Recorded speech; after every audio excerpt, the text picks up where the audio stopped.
Hello बच्चों, आइए प्रश्न को पढ़ते हैं। 3 अंकों की कितनी संख्याएं 9 से विभाजित हैं? सबसे पहले हमें इस प्रश्न की मुख्य अवधारणा को समझना होगा। हम जानते हैं 3 अंकों की 9 से विभाजित संख्या पहली क्या होती है? पहली होती है हमारे पास 108।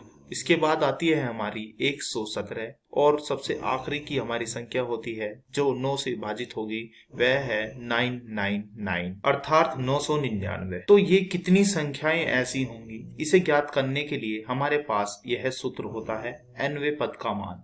तो क्या होता है यह सूत्र? यह सूत्र है हमारे पास a जमा n-1 और गुणा में क्या आता है d।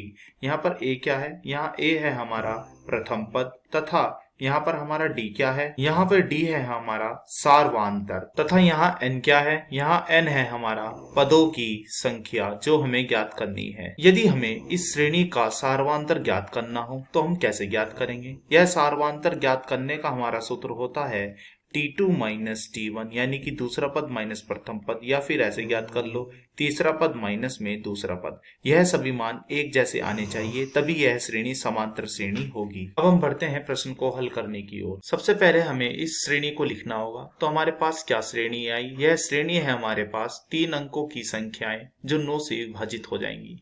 तो सबसे पहली संख्या थी हमारे पास यहाँ पर 108। दूसरी क्या होगी? दूसरी हमारे पास होगी 117। तीसरी होगी हमारे पास 126 और सबसे आखिरी की हमारी होगी यहाँ पर 999। तो हमें आखिरी का पद यानी कि n वह पद मान लेते हैं, यह करना है। यह है हमारा 999, यानी कि यह है आखिरी पद यानी कि l। अब हम nवें पद का सूत्र क्या जानते हैं? यह सूत्र होता है हमारे पास a जमा n-1 गुणा में d। यह सूत्र मैं अपनी मुख्य अवधारणा में भी बता चुका हूँ। हमें यहाँ d की जरूरत पड़ेगी। d कैसे निकालते हैं? d का सूत्र होता है T2 माइनस T1, यानी कि दूसरा पद माइनस के पहला पद। दूसरा पद है 117, पहला पद है हमारा यहाँ पर 108। तो यह घटाने पर क्या आएगा? यह घटाने पर आएगा 9। Tn कितना है हमारा यहाँ पर? Tn है हमारा यहाँ पर 999 बराबर a, यानी कि प्रथम पद है हमारा यहाँ पर 108, फिर जमा n हमें ज्ञात करना है माइनस का 1। d कितना है? d है हमारा यहाँ पर अभी निकाला है 9। अब हम इसे हल करते हैं तो 108 9 के अंदर गुणा कर देते हैं, यह हो जाएगा 9n माइनस में कितना 9 बराबर में चल रहा है हमारा 999। अब हम क्या करते हैं, इस 108 में से यह 9 घटा देते हैं। तो घटाने पर क्या आएगा? घटाने पर आएगा हमारा यह 99 और साथ में क्या चल रहा है? साथ में है हमारे पास 9n, तो लिख देते हैं। बराबर में क्या है? बराबर में है हमारा यहाँ पर 999। अब 999 में से हम क्या घटाएंगे? इसको हम इधर की तरफ ले जाते हैं और घटा देते हैं 99।